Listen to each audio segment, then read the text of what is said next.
வணக்கம் மக்களே. இன்றைக்கி நம்ம சேனலில் 60 வயசுக்கு மேற்பட்டோருக்கு ஒரு மகிழ்ச்சியான செய்தி தான் பார்க்க போகிறோம். 4 முக்கிய அறிவிப்பு கொடுத்துருக்காங்க. அது என்னென்ன அப்படின்னு இந்த வீடியோவில் டீட்டெயிலாக பார்ப்போம். வீடியோவை ஸ்கிப் பண்ணாமல் பாருங்கள். அப்போ தான் நான் ஃபுல்லாக என்னென்ன தகவல் சொல்லியிருக்கேங்க அப்படிங்கிறது உங்களுக்கு வந்து சேரும்.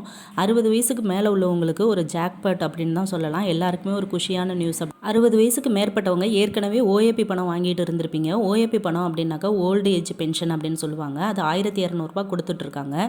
இப்போ நம்ம மகளிர் மதிப்புமிகு மகளிர் உதவித்தொகையில் நம்ம சிஎம் விஜய் அவர்கள் 60 வயசுக்கு மேற்பட்டவங்களை நீக்கியிருக்காங்க. அது வந்து வருத்தப்படக்கூடிய தகவல் அப்படின்னு யாரும் நினைக்க வேண்டாம். ஏன்னா அவங்க எல்லாருக்குமே அந்த 2500 இல்லாமல் 3000 ரூபாய் ஓஏபி பணம் அப்படின்னு சொல்லிட்டு பென்ஷனாக அவங்களுக்கு ஓய்வூதியமாக வழங்க போகிறாங்க. இதுதான் 60 வயசுக்கு மேற்பட்டோருக்கு மிக மிக மகிழ்ச்சியான செய்தி அப்படின்னே சொல்லலாம். இன்னொரு விஷயம் என்ன அப்படின்னா, அவங்க 60 வயசுக்கு மேற்பட்டவங்க உங்கள் ஃபேமிலியில் இருந்தாங்க அப்படின்னா கண்டிப்பாக அவங்கள வந்து இகேஒய்சி அதை பண்ண சொல்லுங்கள். ரேஷன் கார்டில் உள்ளவங்க கண் கருவிழி கைரேகை இது எல்லாமே சரி பண்ணணும். ஏன்னா 60 வயசுக்கு மேற்பட்டவங்களுக்கு வந்து கைரேகை கண் கருவிழி இதெல்லாம் சரியாக விழாமல் இருக்கும். நீங்கள் போய் அதை கண்டிப்பாக அவங்களுக்கு வந்து திரும்ப புதுப்பிச்சே ஆகணும் அப்படின்றதுக்காக நம்ம கவர்மெண்ட்டில் அலர்ட் கொடுத்துருந்தாங்க. அவங்கவுங்க சொந்த ஊரில் உள்ள ரேஷன் கடையிலேயே இந்த ஜூலை 31 வரையுமே அந்த ரேஷன் கார்டில் வந்து கைரேகை கடையில் போயிட்டு கைரேகை கண் கருவிழி இதெல்லாம் ரினிவல் பண்ண சொல்லியிருக்காங்க. எல்லாருமே மறக்காமல் தயவு செஞ்சு அதை போய் 60 வயசுக்கு மேற்பட்டவங்களுக்கு பண்ணிடுங்க. எல்லாருமே பண்ணணும் ஃபேமிலியில். இருந்தாலும் 60 வயசுக்கு மேற்பட்டவங்களுக்கு இந்த ஆகஸ்ட் மந்தில் நம்மளுக்கு பட்ஜெட் தாக்கல் பண்ணுறதா சொல்லியிருக்காங்க. அந்த பட்ஜெட் தாக்கலில் மதிப்புமிகு மகளிர் தொகையும் இந்த 60 வயசுக்கு மேற்பட்டவங்களுக்கு ஓல்டு ஏஜ் பென்ஷன் அதாவது ஓய்வூதியத்தை பற்றியும் நம்மளுக்கு ஃபஸ்ட்டு கையெழுத்திட போகிறாங்க அப்படின்ற மாதிரியும் பேச்சுவார்த்தைகள் நடந்துகிட்ருக்கு அப்படின்னு தகவல் சொல்கிறாங்க. அதனால் நம்ம சைடில் உள்ள அந்த ரேஷன் கார்டில் உள்ள எல்லா ப்ராப்ளத்தையும் நம்ம சரி பண்ணி வச்சுக்கணும். நம்ம கவர்மெண்ட் வந்து சலுகைகளை கொடுக்கறதுக்கு முன்னாடியே நம்ம ரேஷன் கார்டு ப்ராப்ளம் எல்லாமே நம்ம ஃபேமிலியில் உள்ள ரேஷன் கார்டை வச்சு தான் கவர்மெண்ட்டில் நம்மளுக்கு என்னென்ன சலுகைகள் கொடுக்கக்கூடாது அப்படின்றத அவங்க வந்து நிர்ணயிக்கிறாங்க. அதுக்காக தான் ஃபஸ்ட்டு முன்கூட்டியே நீங்கள் ரேஷன் கடையில் போயிட்டு நீங்கள் ரினிவல் பண்ணிக்கோங்க, இகேஒய்சியை கம்ப்ளீட் பண்ணுங்கள். மற்றபடி ரேஷன் அட்டையை பொறுத்தவரையும் நம்ம ஃபேமிலி டீட்டெயில் அனைத்தையுமே கவர்மெண்ட் மானிட்டர் பண்ணக்கூடிய ஒரு ஆதாரம் தான் நம்மளோட ரேஷன் கார்டு. ரேஷன் கார்டை வந்து ஸ்மார்ட் கார்டு அப்படின்னு சொல்கிறாங்க. ஸ்மார்ட் கார்டு அப்படின்னாமே அதை வந்து ஸ்மார்ட்டான விஷயம் எல்லாமே அவங்க வந்து உடனுக்குடன் அந்த தகவலை எடுத்துக்கிறதுக்கு தான் அது ஸ்மார்ட் கார்டாக மாற்றினாங்க. அதுக்கு முன்னாடியெல்லாம் நம்மளுக்கு ரேஷன் அட்டை வந்து வெறும் காகிதமாக மட்டும்தான் இருந்துச்சு. இப்போ அது ஸ்மார்ட் கார்டாக கொடுத்துருக்காங்க. இன்னொரு விஷயம், பிஹெச்ஹெச் ஏஏஒய் அந்த கார்டு உள்ளவங்க எல்லாருக்குமே மதிப்புமிகு மகளிர் திட்டம் உண்டு அப்படின்ற மாதிரி ஒரு மகிழ்ச்சியான செய்தியும் அறிவிச்சிருக்காங்க. அதனால் நீங்கள் அந்த மகளிர் யார் யார் குடும்ப தலைவி ஃபோட்டோவில் வந்து வேறு யாரும் மாற்றி இருக்குது, தலைவனோட ஃபோட்டோ இருக்குது, அட்ரஸ் மாறி இருக்குது, டேட் ஆஃப் பர்த் மாறி இருக்குது அப்படின்னாக்கா அதையும் கண்டிப்பாக சரி பண்ணி வச்சுக்கோங்க. ரேஷன் கார்டை எந்த அளவுக்கு நம்ம சரி பண்ணி வச்சுக்கிறோமோ அந்த அளவுக்கு நம்ம சலுகைகள்லேருந்து நிபந்தனைகள்லேருந்து நீங்கிறதுக்கு நமக்கு வாய்ப்புகள் இருக்குது. இதை சரி பண்ணாமல் வச்சுட்டு இருந்தோம் அப்படின்னா பின்னால் நம்மளுக்கு இந்த சலுகைகளை அறிவித்ததுக்கப்புறம் ரொம்ப கஷ்டப்பட மாதிரி இருக்கும். நம்ம எங்கே பார்த்தாலும் அலைய முடியாது.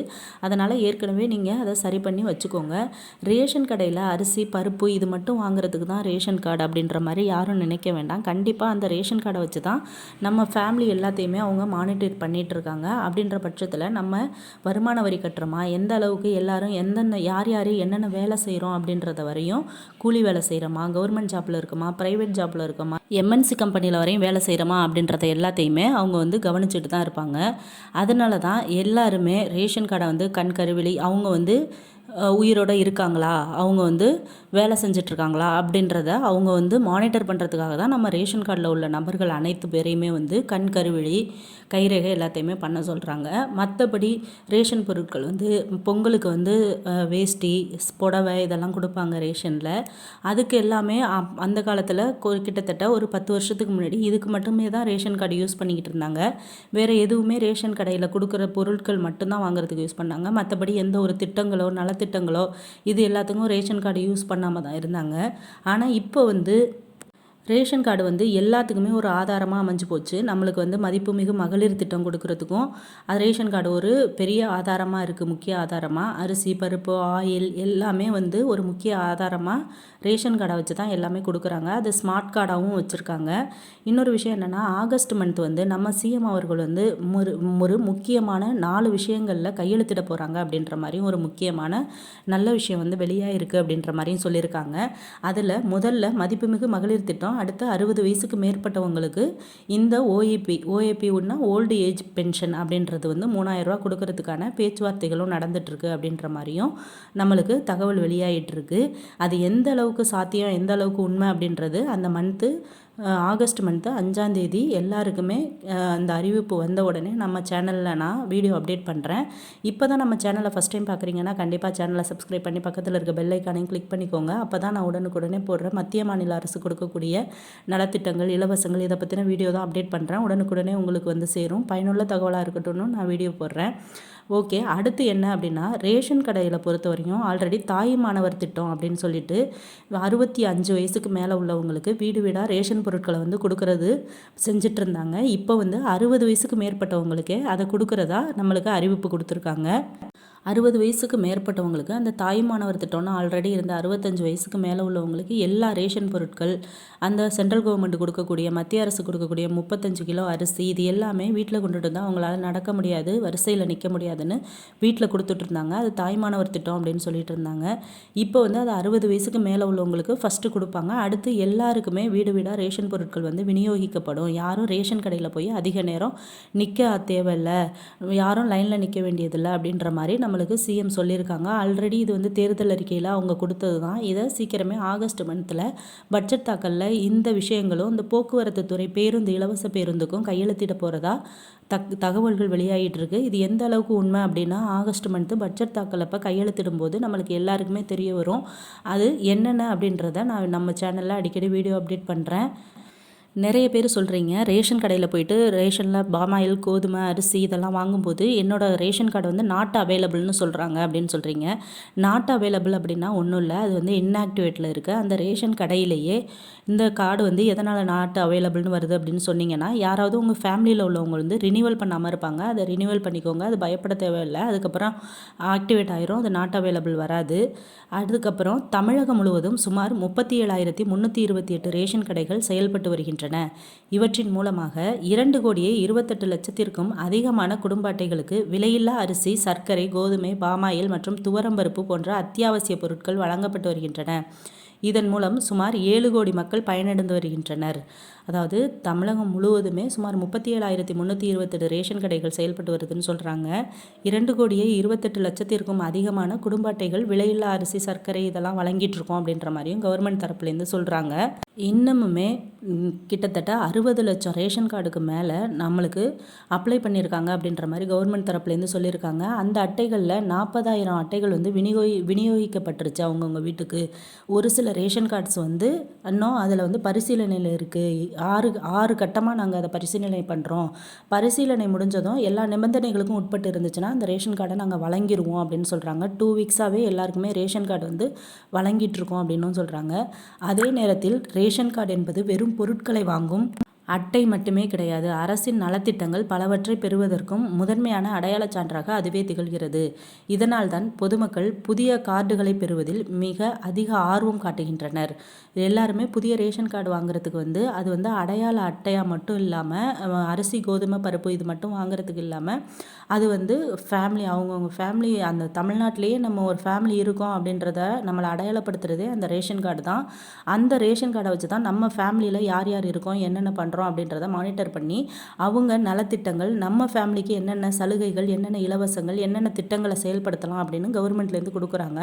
அதனால தான் அதிக ஆர்வம் காட்டுறாங்க மக்கள் ரேஷன் கார்டை பெறுவதில் அப்படின்ற மாதிரியும் அவங்க தரப்புலேருந்து சொல்கிறாங்க. புள்ளி விவரங்களின்படி கடந்த மார்ச் மாதம் வரை சுமார் 3 லட்சம் பேர் புதிய கார்டு கோரி விண்ணப்பித்திருந்தனர்.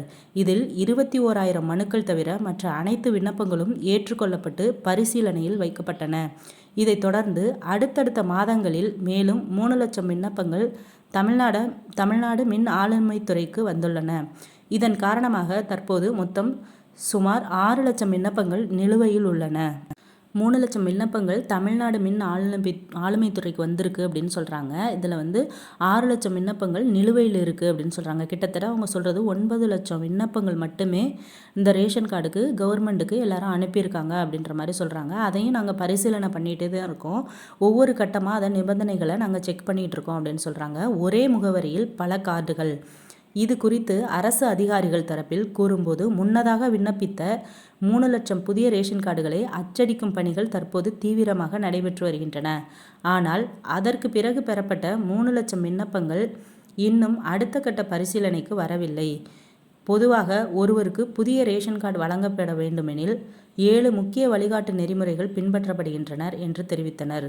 அதாவது ஒருத்தவங்களுக்கு ரேஷன் கார்டு வாங்கணும்னா அதை கவர்மெண்ட் தரப்பில் 7 வழிகாட்டு நெறிமுறைகளின்படி அதை செக் பண்ணுறோம். அதை செக் பண்ணால் தான் நாங்கள் அடுத்த அந்த ரேஷன் கார்டை விநியோகிக்கலாமா, அவங்களுக்கு கொடுக்கலாமா, கொடுக்கக்கூடாதா, நிபந்தனைகளுக்கு உட்பட்டு இருக்கா இல்லையா அப்படின்றத நாங்கள் செக் பண்ணிட்டு தான் கொடுப்போம் அப்படின்ற மாதிரி சொல்கிறாங்க. கிட்டத்தட்ட 3 லட்சம் ரேஷன் கார்டு வந்து அச்சடிக்கும் பணி போயிட்டுருக்கு. அடுத்து 6 லட்சம் விண்ணப்பங்கள் வந்து பரிசீலனையில் இருக்குது அப்படின்ற மாதிரியும் சொல்கிறாங்க. குறிப்பாக ஒரே கதவு எண் கொண்ட வீட்டில் ஒன்றுக்கும் மேற்பட்ட குடும்பங்கள் வசிப்பதாக கூறி விண்ணப்பிக்கும் போது புதிய கார்டு வழங்குவதில் சில நடைமுறை சிக்கல்கள் எழுகின்றன. எனவே புதிய விண்ணப்பங்கள் குறித்து அதிகாரிகள் நேரில் சென்று முழுமையாக ஆய்வு செய்து விசாரணை நடத்திய பிறகே ஒப்புதல் அளிக்க முடியும். நிறைய பேருக்கு ரேஷன் கார்டு அப்ளை பண்ணால் நம்ம வீட்டுக்கே செக் பண்ணுறதுக்கு வருவாங்க. டோர் நம்பர் செக் பண்ண, நம்ம இருப்பிடம் கரெக்டாக இருக்கா, இருப்பிட சான்றை வச்சு நம்ம அந்த டோர் நம்பரில் தான் வசிக்கிறோமா, நம்ம வீட்டில் அடுப்பு இருக்கா, கேஸ் இருக்கா, நம்ம எந்த இடத்துல இருக்கோம், அந்த வீட்டு நம்பர் கரெக்டாக நம்ம இருக்கோமா, யார் பேர் அதில் பதிவு பண்ணியிருக்கோம், அவங்க அந்த வீட்டில் இருக்காங்களா அப்படின்றதையும் செக் பண்ணுறதுக்கு ஒரு சில அதிகாரிகள் வந்து தான் நம்மளுக்கு அதை வந்து அப்ரூவல் கொடுப்பாங்க. அதை தான் இதுலேயும் சொல்கிறாங்க. இத்தகைய களப்பணிகள் காரணமாகவே புதிய கார்டுகள் வழங்குவதில் சில தாமதங்கள் ஏற்படுகின்றன என்றும் அவர்கள் விளக்கம் அளித்துள்ளனர். இதனால் நிறைய பேர் ஆஃபீஸர்ஸ் வந்து அதை செக் பண்ணணும், அதனால தான் காலதாமதம் ஏற்படுது அப்படின்னு சொல்லியிருக்காங்க. இதன் மூலம் லட்சக்கணக்கான புதிய பயனாளிகள் பயன்பெறுவர் என்றும் இத்திட்டத்தை விரிவுபடுத்த தேவையான நிர்வாக மற்றும் தொழில்நுட்பம் ஏற்பாடுகளை விரைந்து மேற்கொள்ள அதிகாரிகளுக்கு முதலமைச்சர் அறிவுறுத்தியுள்ளதாகவும் தகவல்கள் வெளியாகியுள்ளன. அதாவது இந்த திட்டத்தில் ஏற்கனவே நிறைய ரேஷன் கார்டு வந்து நிலுவையில் இருக்குது. அவங்க எல்லாருக்குமே பெண்டிங் லிஸ்ட்டில் தேர்தல்னால எல்லாத்தையுமே பெண்டிங்கில் வச்சுருந்தாங்க. அந்த பெண்டிங்கை சீக்கிரமே கிளியர் பண்ணுறதுக்கு நிறைய அதிகாரிகள் போட்டு லட்சக்கணக்கான பயனாளிகள் வந்து இதுக்கு பயன்பெறணும் அப்படின்னு சொல்லிட்டு அதிகாரிகளை நிறைய பேர் போட சொல்லி நம்ம சிஎம் அவர்கள் அறிவுறுத்தியிருக்காங்க அப்படின்ற தகவலையும் சொல்கிறாங்க. நம்ம கவர்மெண்ட் தரப்பில் எல்லா அதாவது மக்களுக்கு எந்த பாதிப்பும் ஏற்படக்கூடாதுன்னு அவங்க எல்லா நடவடிக்கைகளையும் எடுத்துகிட்ருக்கோம் அப்படின்ற மாதிரி சொல்கிறாங்க. கண்டிப்பாக நம்ம அந்த 60 வயசுக்கு மேலே உள்ளவங்களுக்கு கூடிய சீக்கிரமே இந்த 3000 பணம் ஓய்வூதியமாக ஓல்டு ஏஜ் பென்ஷனாக 3000 ரூபா கொடுக்கறதுக்கான எல்லாருக்குமே அனைத்து பேருக்குமே யாரும் அப்ளிகேஷன் கொடுக்கலாம் தேவையில்லை, அங்கங்கே அலைய தேவையில்லை. எல்லாருக்குமே அப்ரூவல் வந்தோடனே அதிகாரப்பூர்வ அறிவிப்பு வந்ததுமே நான் நம்ம சேனலில் வீடியோ அப்டேட் பண்ணுறேன். எல்லாருமே நம்ம சேனலை வந்து சப்ஸ்கிரைப் பண்ணி வச்சுக்கோங்க. மத்திய மாநில அரசு கொடுக்கக்கூடிய நலத்திட்டங்கள், இலவசங்கள் இதை பற்றின வீடியோ அப்பப்போ அப்டேட் பண்ணுறேன். அதிகாரப்பூர்வ அறிவிப்பு வந்த உடனே எல்லாருக்குமே அந்த விஷயம் தெரிய ஆரம்பிச்சிடும். இப்போ போய் ஆன்லைனில் அங்கே பண்ணுங்கள், இங்கே பண்ணுங்கள், அப்ளை பண்ணுங்கள், ஃபார்ம் கொடுங்க அப்படின்னு சொன்னாங்கன்னா அதை கேட்டு யாரும் அங்கே இங்கே அலைய தேவையில்லை. கண்டிப்பாக அந்த ரேஷன் கடையிலேயே சொல்லுவாங்க, இந்த மாதிரி அறிவிப்பு கொடுத்துருக்காங்க, 60 வயசுக்கு மேலே இருந்தீங்கன்னா இது மாதிரி அப்ளை பண்ணுங்கள், இந்த வழியில் போங்க அப்படின்னு சொல்லுவாங்க. அது போல் பண்ணிக்கலாம். யாரும் தேவையில்லாமல் ஆன்லைனில் அப்ளை பண்ணுறேன் அப்படின்லாம் செய்ய வேண்டாம் அப்படின்ற மாதிரியும் கவர்மெண்ட் தரப்புலேருந்து சொல்லியிருக்காங்க. இன்னொரு விஷயம், ஸ்மார்ட் கார்டை பொறுத்தவரையும் கண்டிப்பாக நான் திரும்ப சொல்கிறது என்ன அப்படின்னாக்க, கண் கருவிழி, கைரேகை இது எல்லாத்தையுமே ரினிவல் பண்ணிக்கோங்க. ஃபேமிலியில் இருக்க அத்தனை பேருமே அதை வந்து நம்ம புதுப்பிச்சே ஆகணும். 60 வயசுக்கு மேலே இருக்கவங்க கண்டிப்பாக புதுப்பிச்சு வச்சுக்கோங்க. அப்போ தான் அவங்களுக்கு வந்து இந்த ஓய்வூதிய திட்டமான 3000 ரூபா பணத்துக்கு வந்து எந்த ஒரு இது தடையும் இல்லாமல் அவங்க கவர்மெண்ட் தரப்புலேருந்து நம்மளை லிஸ்ட் அவுட் பண்ணும்போது ப்ராப்ளம் இல்லாமல் நம்மளுக்கு அக்கௌண்ட்டில் வந்து சேரும். அதே போல் வங்கியில் கொடுத்த ஃபோன் நம்பர், நம்ம ரேஷன் கடையில் கொடுத்த ஃபோன் நம்பர், இது எல்லாமே சரியாக இருக்கா அப்படின்றதையும் சரி பண்ணி வச்சுக்கோங்க. அப்படி சரி பண்ணி வச்சுக்கிட்டிங்கன்னா உங்களுக்கு எந்த ப்ராப்ளமும் இல்லாமல் அவங்க அறிவிப்பு கொடுத்த உடனே உங்களுக்கு இந்த தகவல் வந்து மெசேஜாக வரும். நீங்கள் வந்து இந்த மாதிரி ஓல்டு ஏஜ் பென்ஷன் அந்த திட்டத்துக்கு வந்து செலக்ட் ஆகிருக்கீங்க, உங்களுக்கு இந்த மந்த்லேருந்து உங்களுக்கு உங்களோட அக்கௌண்ட்டில் வரவு வைக்கப்படும் அப்படின்னு சொல்லுவாங்க.